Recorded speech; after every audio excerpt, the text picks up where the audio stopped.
is Samantha. I'm AEWSMR, and tonight we're going to be talking about AEW Dynamite's first Canadian show.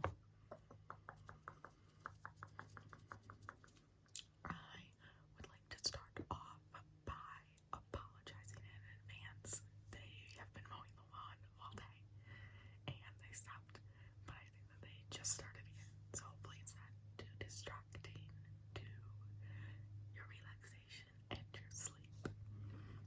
So, if you've never seen one of these AEW reviews before, I just have fun. There's not a lot of things that I don't like about the show. Not like hard-hitting, real, journalistic things. I talk a lot about the outfits and the storylines. So, I have my notes. And just one last thing before we get started. There has been about a month between uploads. I'm currently working on my senior thesis collection. So, it's been a little hectic with that. So, I can't promise that it won't happen again, but I hope to continue getting out videos for you.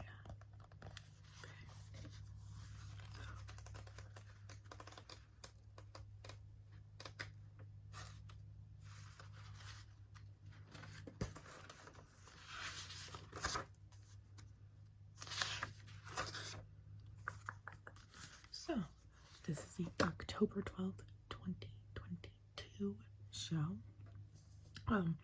There is none of the members of the Elite, despite a Canadian themed Elite shirt that was being so circled around on social media. So, unfortunately, they are not back yet. We end up starting with Renee coming out. And if you are unfamiliar with Renee, she used to work for WWE. She was an interviewer. She hosted a show. She currently hosts a podcast. She's also married to John Moxley. The podcast is great. I love it. She has very fun interviews. She looks great. She's in like little leather corset, little leather pants. Fantastic. She invites out Christian Cage, who comes out to a mixture of cheers and boos. So it's very interesting. We cut in the audience to somebody with an AEW sign, but like EH for a Canadian A. They are in Toronto. Christian Cage comes out. He says, "This is the greatest country, blah, blah, blah, blah, blah." He is Canadian. But then he says, "I'll make you a guarantee, as much of a guarantee as the Maple Leafs losing in the first round, Game 7. And, they got to a guy in the audience being like, "Come on." Which, fair. He's not wrong. I'm gonna say it. He's not wrong. And then Luchosaurus comes out, and we get ready for our Luchosaurus versus Jungle Boy match. Christian Cage moves on to commentary. They fight for a little bit. Jungle Boy ends up throwing the looking. I think it's like throwing shade because he's shading his face. At one point, Christian on commentary refers to Jungle Boy losing, so they was manifesting it, and I was like, yes. Self-care, wonderful, fantastic. Jungle Boy is just getting thrown into the what do I call them, barriers around the ring. Some hair on my scrunchie. There we go. And it looks like it hurts so much. He did it like 5 times, like in a row. Luchosaurus is just throwing him. And we go to picture-in-picture, and then when we come back, Jungle Boy is pushing Luchosaurus' foot up off of his chest. Luchosaurus brings out a table. Jungle Boy goes back and goes to jump on him. Luchosaurus catches him before he can throw him into the table. But then Jungle Boy counters by hurricane running him onto the ground. The rest of the time is kind of spent dancing around the table. There's a "We Want Tables" chant. Luchosaurus ends up eventually going through the table because Jungle Boy jumps over him, grabs his legs outside of the ring because Luchosaurus is standing on the apron, and then pulls his legs down so he goes through the table. It's pretty brutal. It was very cool. I really liked it. Christian Cage then gets up from commentary and looks like he is going to come. Luchosaurus chokeslams Jungle Boy, but then Jungle Boy performs the kill switch, but then Christian Cage is very much a distraction, and Luchosaurus ends up ultimately getting the pin. So, very fun match to start. I had a lot of fun. It was a very good time. Then we cut to Renee with Stokely Hathaway, All Ego Ethan Page, and Jose the assistant. They are immediately interrupted by Private Party and Matt Hardy. Matt Hardy is like, "How dare you do that to us last week?" And Stokely informs them that he has purchased Private Party's contracts. So right now, they may be free of the Andrade family office, but they're not free completely. Isaiah says that he'll fight for the contract. All Ego Ethan Page says, "Great, I'll fight you on Rampage."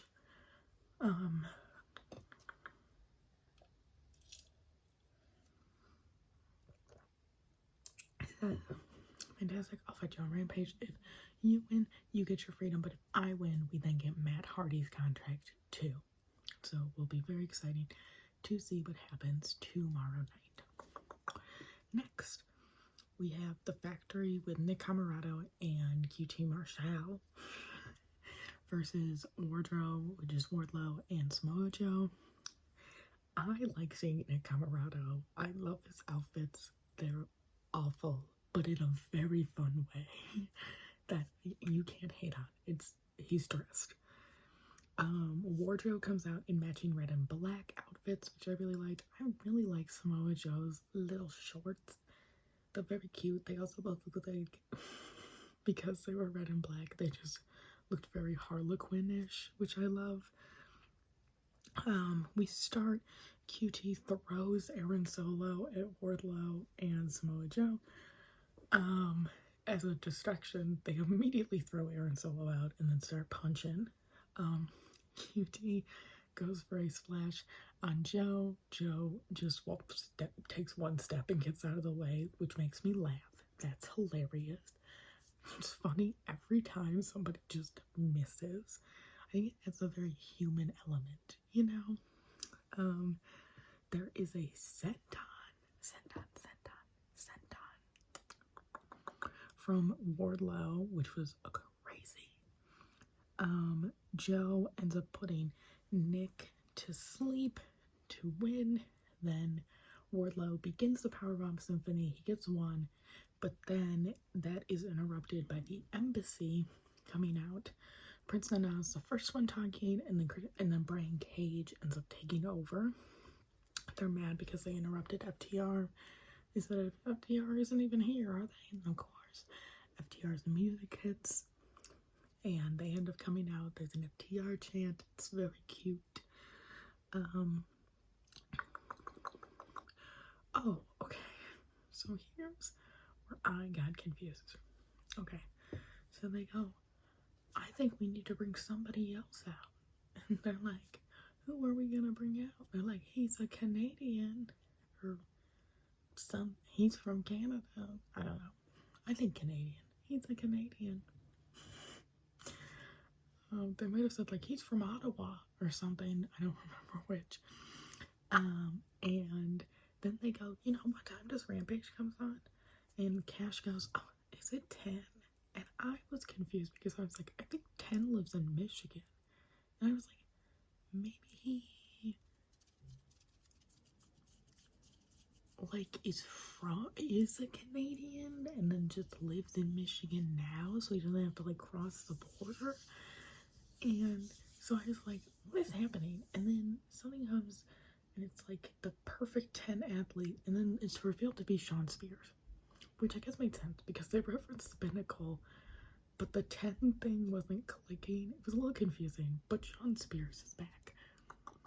So that's like fun, you know?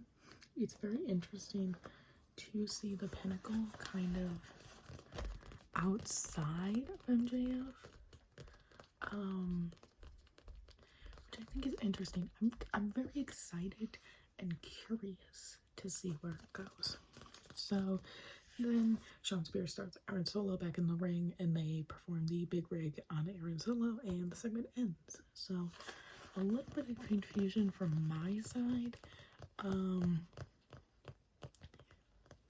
But yeah, because I'm gonna be honest, I don't remember Shawn Spears' branding. I thought that he was the chairman. I'm glad that they're getting rid of that. And maybe trying a new kind of brand type thing. I did always like his entrance though, with like, the only way that I can describe it is burlesque, because it's like the single spotlight. It's like, choo, and then he's like sitting in the chair, and I'm like, how am I supposed to do the head roll? So, should be interesting.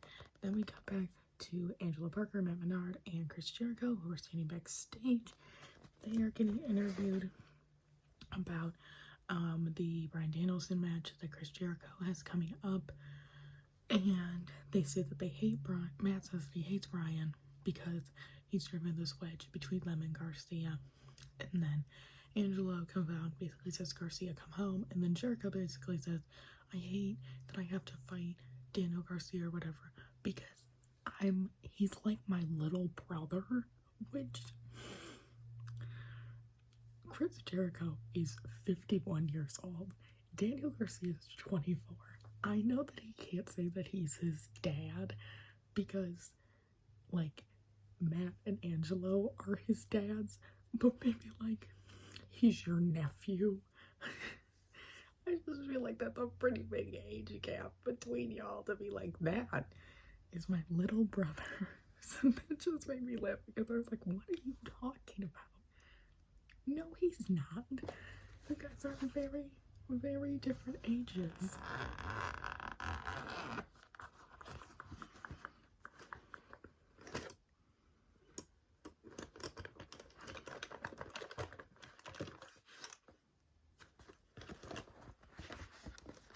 Is it okay if I touch your face? Thank you. I just can do some little bit of face brushing. So, next we have Swerve Strickland versus Billy Gunn.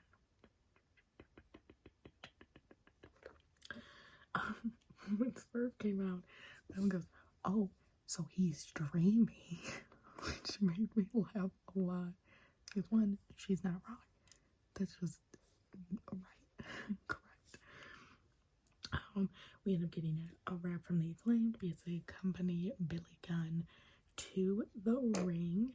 They make a reference to Justin Trudeau doing blackface, and you're so right. Don't let him forget. That's not very fluffy. There we go.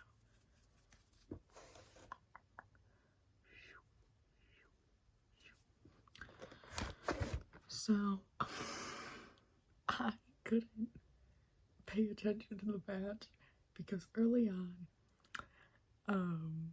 Billy Gunn made like him like pulling his pants down, I guess in reference to like back in the day, which is like, that's camp, that's funny.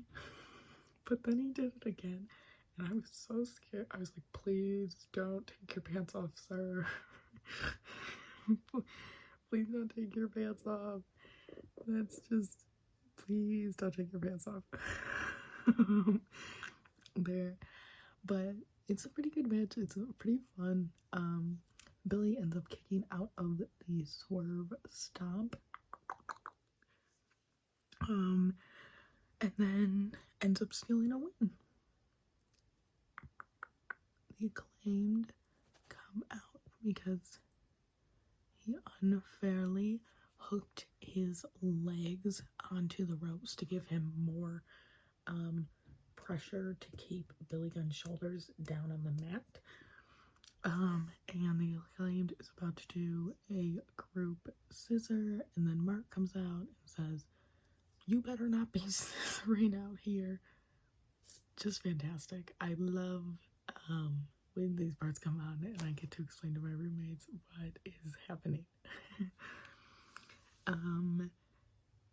He says that he has trademarked "Scissor Me" in pro wrestling and ends up ending the segment by saying "Scissor Me, Daddy Niece," because he came out with Tony Nese. So right now, the Acclaim isn't allowed to scissor because they'll be infringing on copyright or trademark, I think. Trademark. So that's how that segment ends. I don't know what else to say with that one. It makes me laugh. Then we cut backstage to MJF, where they ask him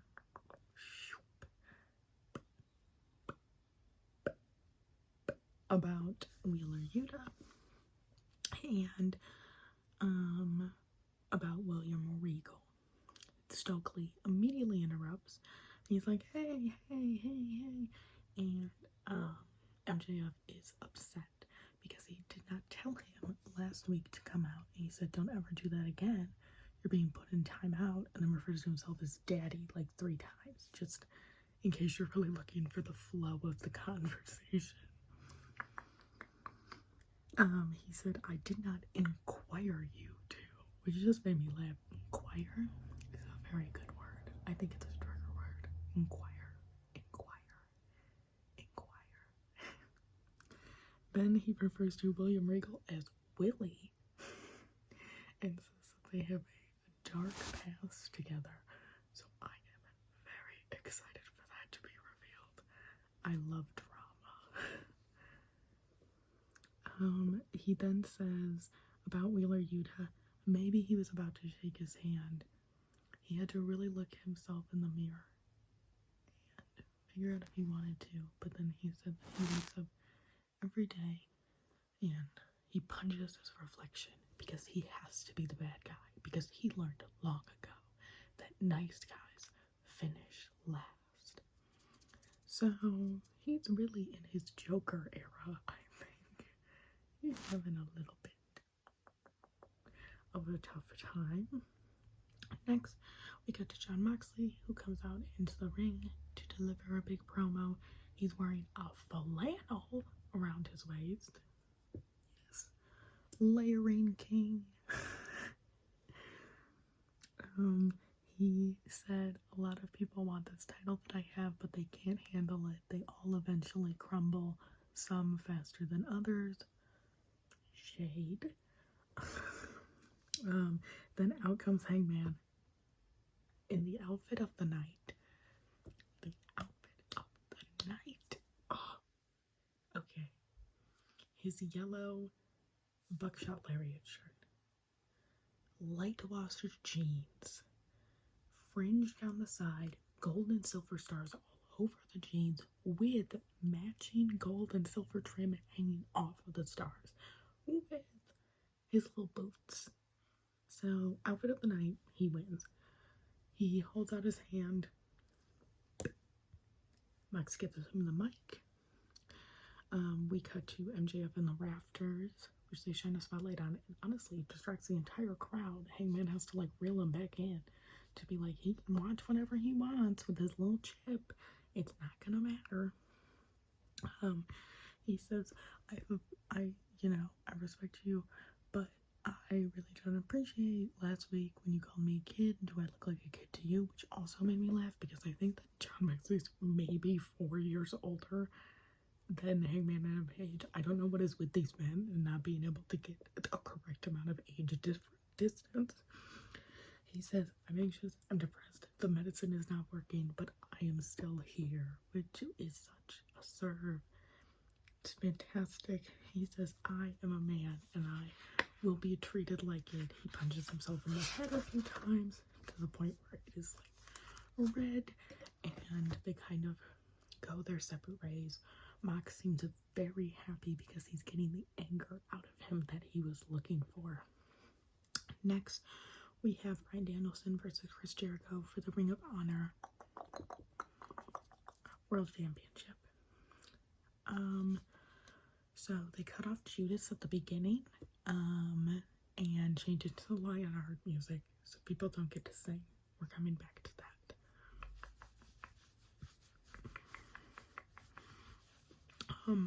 Bryan, I have a bone to pick with because he did not start with the Code of Honor, and he got all pissy at Wheeler like 2 weeks ago when he lost the Pure Championship to Daniel Garcia for not immediately getting up and shaking his hand at the end of the match. So maybe he deserved to lose. Regal is on commentary for this one. The audience is not having that Judas was cut off, and they end up singing Judas perfectly. They sound great. There are yes chants, and then there are no chants as they kind of flip on Bryan Danielson. Danielson continually is jumping off of the top rope, which was wild. There is some tomfoolery. I forget who said that. Probably Taz, because Taz was in like just rare form tonight. He just kept making me laugh. I will be so honest. Because the ref is taken out, and then it looks like Chris Jericho is going to hit Bryan Danielson with the belt, and then out comes Daniel Garcia. He takes the belt away from Chris Jericho, and then this scum that's too much for an ASMR video hits Bryan Danielson with the belt, knocking him out, allowing Jericho to pin and win. Guys, I'm gonna be so honest, I don't know if I can do another like 2 months of this storyline. I thought that we were graduating away because like William Regal and Wheeler Yuta were kind of like going after MJF, and I'm like, yes, this is fantastic. But I guess Bryan is just stuck in this loop. I guess he has no choice. It was nice to see him reunite with his dad. They like do a hug, but then Jericho joins the hug, and I'm like, this isn't about you. I know that he just did that, but I want them to like be on their own, or like for him to join Blackpool Combat Club. Like, it just didn't feel right that we are now still in like the same place that we were when we started the fight. It just doesn't quite click. But while they're hugging, Wheeler Yuta, William Regal, and Claudio Castagnoli come out, obviously, to like defend Bryan, and then we end the segment. Yay, angry Yuta. I don't know. It just didn't feel quite right to me. I always say I'm, excited for next week to see where it goes. Then we have Nyla Rose, Vicky Guerrera, and Marina Shafir with Renee backstage. Nyla is carrying the TBS championship that she stole. She says, I am the TBS champion, and then Anna JAS interrupts as well. If you're the TBS champion, then how about you start defending that and we fight? So I think this is very fun. Nyla, let's go. In the words of my sister, when I took her to see Blood and Guts, we saw Nyla. Dog walk that skinny hoe. So yeah, I love Nyla. Nyla should win everything. I said it. Next, we have a women's tag match with Jamie Hayter and Britt Baker versus Toni Storm and Hikaru Shida. I like that they're doing more group things in the women's division. I think that it's very fun. As I've said before, just wish that it was like a group match and a singles match and a group match and a singles match. But yay, Shida! I love her. I'm so excited. Also, yay, Jamie Hayter! But I have not gotten to complain about Jamie Hayter yet. So, remember, in my All Out, I think it was All Out review, the one that was a month ago, where she begins to show signs of a turning on Britt, and I said, I just can't be that excited because I know that next week they're probably going to make up and then this will go nowhere. And how I was right, because they've made up and now it's going nowhere, and she's not like her own person. She's not getting like the audience loves her, and she's so cool, and she's dressed so well, and she's just like still with Britt. It's like, if I try, Joe. I don't know how much more we can, like, I think that that's my biggest problem, is that sometimes it's like, okay, this is where the story is going, and then like, well, it is, but now you have to wait another 6 months, and it's like, how about it just happens now? Wouldn't that be nice if it happened right now, when it was like new, and everybody wanted it to happen? So, right at the beginning of this match, Shida wants Britt, but Jamie's out instead. And, she's like this. And Shida overpowers her, which is crazy. I was like, at one point, this was a good match, fun match. It wasn't a lot of like huge spots, so I don't have a ton of notes on it. There was one very funny one where Jamie tackled Toni into Shida, who was pinning Britt, to break up the pin. So you got kind of this like 4-person pile up, which I thought was very fun. Shida and Britt do the counteracting rolls. And then Shida pins Britt to win, and you don't see Britt eat a loss a whole lot. So I think that that's very fun. I think that Jamie Hayter already should have left, but if they're going to keep going with this, I think that they should keep having Britt lose, and for Jamie to sit there and be like, you're ruining my stats, and I would honestly be better without you because I'm winning and you're losing. I think that would kind of be the direction that I would go if I was in charge. Next, we have a promo from the Butcher, the Blade, and the Bunny, which I honestly couldn't listen to because I don't think that I've ever heard the Butcher's voice before besides growls, and I was like, I don't think I've ever heard him talk before. So that was fun. I always like seeing them. They're fun. I like them, and I think that they can be on their own. They don't need to be part of other stuff. They're fun. Put them. They don't need to be part of like a bigger group. Next, we have the All Atlantic Championship with Orange Cassidy versus Pac. Orange is wearing a new shirt. It's a full body picture of himself. That's because, spoiler, he knew he was gonna win. Slay. Pac comes out. He has a lot of pyro and like fireworks. Like they just like kept going off. I was like, oh, good for him. Pac begins by getting Orange pretty hard, and while Orange is stunned, Pac puts his hands in his pocket and starts doing kicks. But then Orange powers back up and gets at him. Orange is slammed onto the floor outside at one point.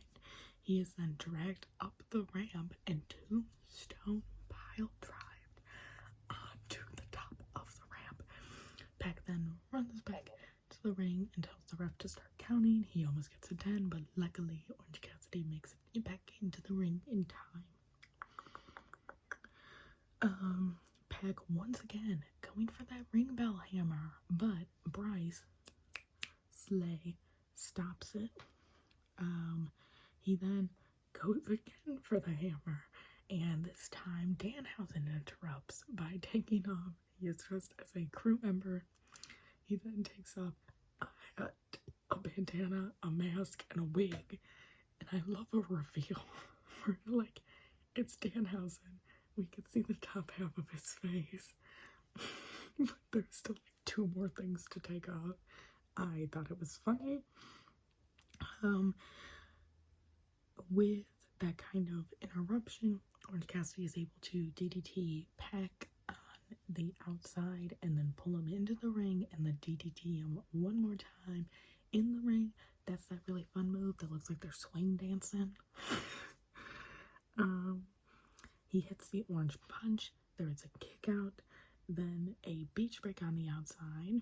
Then Pac is bleeding from his ear. It looks really gross. It looks like it hurts. I was like, ew. He hits the orange punch again, then pins and wins. And we have a new All Atlantic champion, which is so exciting. I love Pac, but I'm very glad that Orange Cassidy is kind of getting his moment. I'm very excited to see him defended. The best friends come out with Danhausen, and they all hug, and Chuck Taylor looks so happy. He looks just elated that his friend won a title. Yeah, and it ended just on a really nice note. So, I'm very excited for next week. I think that they should have a celebration. It should be wonderful. So, I'm excited to see where Pac goes as well. Because I think that Penta would be cool with him, you know, kind of being menacing and a heel and that, but I don't know if Phoenix would. He always seems like kind of the just one, so people are kind of hypothesizing that this might then drive a wedge between the brothers, and we might get a Penta versus Phoenix match with a full stadium, which would be very interesting and very exciting. I will say, I did miss the Elite on the show. It was like sad that Kenny couldn't be there for the first Canadian show, but we will see when they come back. But yeah, that was this week's Dynamite. I hope that this video brought you some rest, some relaxation, and some tingles. I talked much faster, I feel like, in this video than I usually talk in my other videos. So let me know if this kind of very quick talking video is something that you're into. And I hope that you